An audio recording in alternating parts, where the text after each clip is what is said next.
Alexandria, Matthew here, freeprescriptionlenses.com, and I'm going to show you how I cut your glasses and get them shipped off to Smithville, Tennessee. So let's begin. You are getting the RayBan 2132 color 902L, which is the classic tortoise in the 55 eye size. I'm going to take everything out of its original packaging. Your RayBan, well, packaging, for lack of better words, Italian leather RayBan case, your RayBan frame, RayBan cleaning cloth. Let me spin that around for when I ship it to you.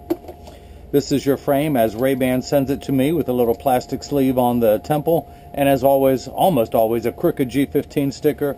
But they put that plastic sleeve, whoops, I got two. They put that plastic sleeve on there to avoid scratching on the temples while it's being shipped. If they think it's a good idea to do one, well, I'm going to do two when I send it to Smithville, Tennessee, from here in Durham, North Carolina. So I'm going to take out your original heavy glass lenses that if you drop these, that glass will shatter. I'm going to put some unbreakable lenses in there. So I'm putting your Italian frame into my Italian Santanelli. It is the LE1000 patternless edger. The stylus is now tracing the shape of your left lens, and then it's going to move over and trace the shape of the right here at freeprescriptionlenses.com, where everyone loves a bargain and no one is disappointed with quality. You buy the frame, you get free, clear, single vision, prescription, or non-prescription fashion lenses with the frame. Of course, you paid the upgrade to get the transition and the anti-glare, so let's begin showing you all of that. If this were your pupillary distance, I would put in, if this were prescription, I would put in your pupillary distance, so it's not, so I'm going to have it match the frame. I'm going to get the lens material. I'm going to cut it on the soft cycle because of the anti-glare, and this is a plastic frame. And I actually know from experience that the 55 cuts a little bit large, so I'm going to take it down in size, and I may have to take a little bit more, but for now I'm going to start in advance. So these are your sun sensor lenses with anti-glare in the brown color. I'm going to take them out of their protective coatings, their protective sleeves. That is one lens. Let me do the same thing for the other. Out it comes. And let me clean up my mess, get rid of these, throw that away. Now I need to put this block on here while it's cutting. This is what's going to hold it in the lathe. So believe it or not, 3M, the same people who make Post-it notes, make what we call a leap pad. The black side is the sticky side. It's a double-sided adhesive. So I'm going to stick one side onto the block, pull away the tape to make this side sticky, and then I'm going to stick it onto your lens, and I'm going to do the same thing for your other lens. And because of the anti-glare coating, whoops, there goes that one. Let's get another one. The little goldfish swam away. Now, because of the anti-glare coating, your lenses have essentially a hydrophobic coating, meaning that it hates water, so it's a little bit more slippery than normal. So I'm going to put one extra sticker on the back side, so there's no way this can slip while it is cutting. So I'm going to put your lens into the Chuck. Actually, I call it the Charles because I don't know it well enough to call it Chuck. So the first thing that's going to happen, other than my bad humor, is these calipers are going to come down and it's going to trace the back side of the lens, the concave side of the lens first, which is closest to your eyelashes, and then it's going to move over and trace the front side, which is the convex side of the lens. All the while measuring the thickness of the lens to know exactly where to place the bevel. The cutting wheel is down here on the bottom. It is that lighter color wheel. Essentially, there's a very heavy grit sandpaper that's going to grind away the lens material. This wheel in the center is what's going to put the channel onto the, well, inside that channel, that valley, is going to put the bevel, so it stays inside the bevel of the frame. I will have to close the door, but for now, I just want you to see as your transition brown lenses with anti-glare touches down on the cutting wheel.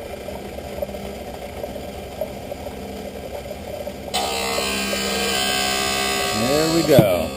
So, your anti-glare coating, it is 3 featured in one. It's an anti-glare lens, meaning that it eliminates glare when driving at night, particularly driving at night in the rain, but from street lights, stoplights, computer screens, overhead lights, fluorescent lights, it reduces all that glare. It's also a reflection-free lens, so when someone's looking at you, they're not looking at their reflection in your glasses. It makes for much better eye contact. You can see how this lens on the right, which does not have an anti-glare coating, you can see how those overhead fluorescent lights will reflect off there. Or if someone takes a picture with a flash, you won't see the flash lit up in your lenses now. And the third feature that I like, the practical side, it comes with the best scratch coating in the business. So, let me put that lens back.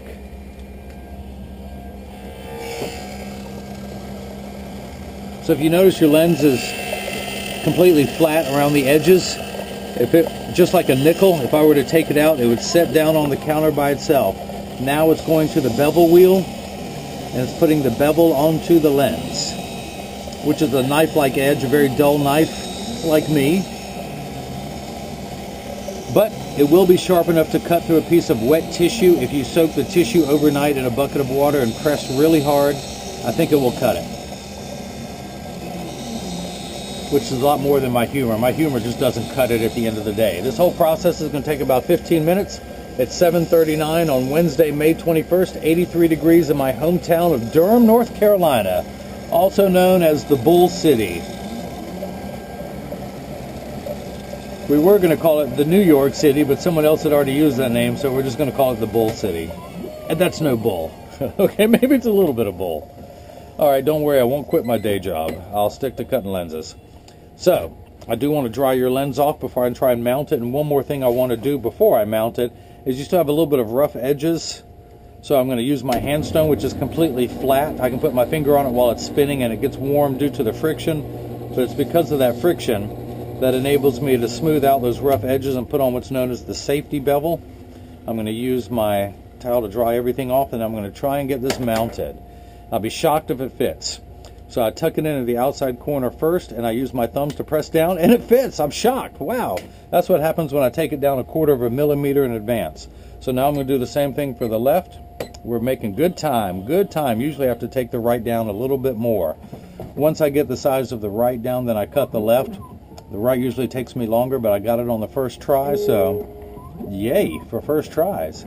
So now it's going to duplicate the process, but this time for the left lens is tracing the back side, the concave side first, and then it's going to move over and trace the front side, the convex side. And that is your vocabulary lesson of the day. Round and round, round and round. Or as I like to say, boots and pants and boots and pants and boots and pants and boots and pants. Is it just me, or is that little piggy in the Geico commercial just... Those songs are so catchy. That's why they come up with those jingles. I can't get it out of my head.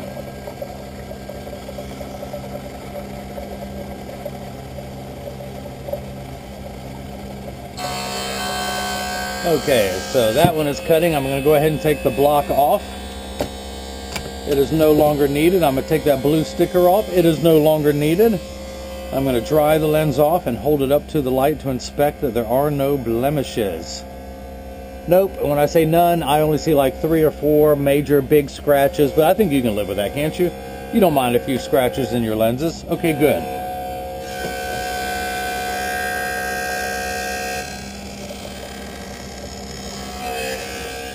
Yep, Alexandria, you're going to have to pay more not to have scratches in your lenses. Oh, wait, let me just check. Oh, I'm sorry, you did pay more. Okay, so I will not send your lenses with any scratches. You have to pay extra for scratches next time.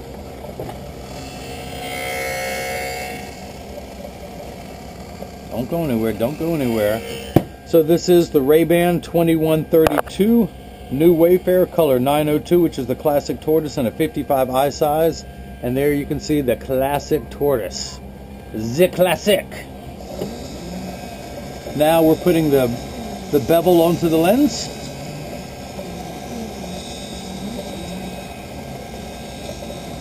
So that anti-glare coating, one really nice thing about that is you never have to use a liquid cleaner again.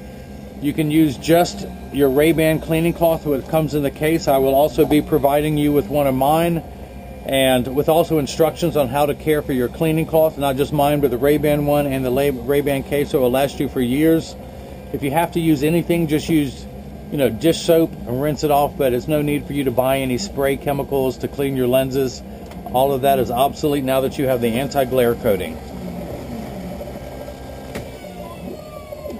The reason I say that is no matter what liquid you put on there, and I will demonstrate on this, it is just going to bead right off. Just like when you wax your car and the rain beads off, none of it is going to stick to your lens.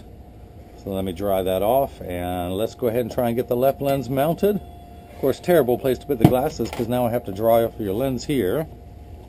Again, back to the safety bevel real quick. Back to cleaning off the peripheral of your lens. And let's see if this fits. I'm going to tuck it in at the outside corner closest to me, and then using my thumbs I press down at the nose. It snaps in perfectly. So I'm going to take this block off. I'm going to take the blue sticker off. And I will magically move the scratches from the right lens over to the left with the shake of my cleaning cloth. Boom! There, all your scratches are now in the left. Now we'll hit it one more time and all the scratches are gone. This is incredible magic, isn't it? Now before I activate your lenses, meaning I'm going to turn them dark, I want to point out that 99% of all optical shops will do free adjustments if you ask them. So if you get these and they feel like they're too loose or they're too tight or one side is higher than the other, because believe it or not, 80% of people have one ear that's higher than the other, and I'm no exception when I put mine down. And I'm wearing the new Wayfarer in the color 6053 in the 52 eye size. But when I put mine down, my ear is lower on one side. That is why mine wobble. I will make sure yours don't, but you still may need to stop by your local place to have them adjusted. But I'm going to have them in a 3-point stance. That 3 points are 1, 2, and 3. I press this down on the counter. There is no wobble. I flip it over. Press down with both thumbs. There is no wobble. I make sure that each temple overlaps perfectly, and it does. Same amount of tension on each hinge. So now these are your lenses, and I'm going to go ahead and darken them. So let me go over to my little transitions unit box, which just has a strong ultraviolet lamp in there. And by the way, your lenses have UVA and UVB protection so that you have permanent sunscreen for your eyes. You will never have to reapply them. We know what the sun's harmful ultraviolet rays can do to your skin. Well, your eyes are 8 times more sensitive than your skin, so you have permanent sunscreen for your eyes. So I'm going to put these in my transitions box and hit the button to start. And it takes about 30 to 45 seconds for transition lenses to darken. It's a little bit slower when you come back inside, 45 seconds to a minute 15. But this is very important, Alexandria. Listen, all transition lenses will get dark on day 1. Give them 2 weeks. They're going to continue to darken every day for the first 2 weeks, providing that they are exposed to the sun during that period. After 2 weeks, they will be at their maximum setting, and they will work for years with no problem. The only time they will not work is when you're in your car, of a traditional car that is. Your windshield absorbs all the sun's harmful ultraviolet rays, so your dashboard does not crack in the sun. That's why your lenses don't get dark in a car. Now, if you have a convertible or a motorcycle, they will darken. They also do not like to darken when it gets into the 90s, and especially in triple digits. I remind everyone that at 100 degrees, you're miserable, your glasses are miserable. No one likes to work when it's 100 degrees. So, that is it. These are your lenses now that I've taken them out. And again, they will darken over. This is the first time they've been activated, so they're going to continue to darken every day for the first 2 weeks. If anyone has any questions, just email me at freeprescriptionlenses@gmail.com or simply click the Contact Me button on the website. And Alexandria, I hope you enjoyed watching your glasses being made, and everyone else has got the chance to see how I bring that love and feeling back to glasses. Thank you.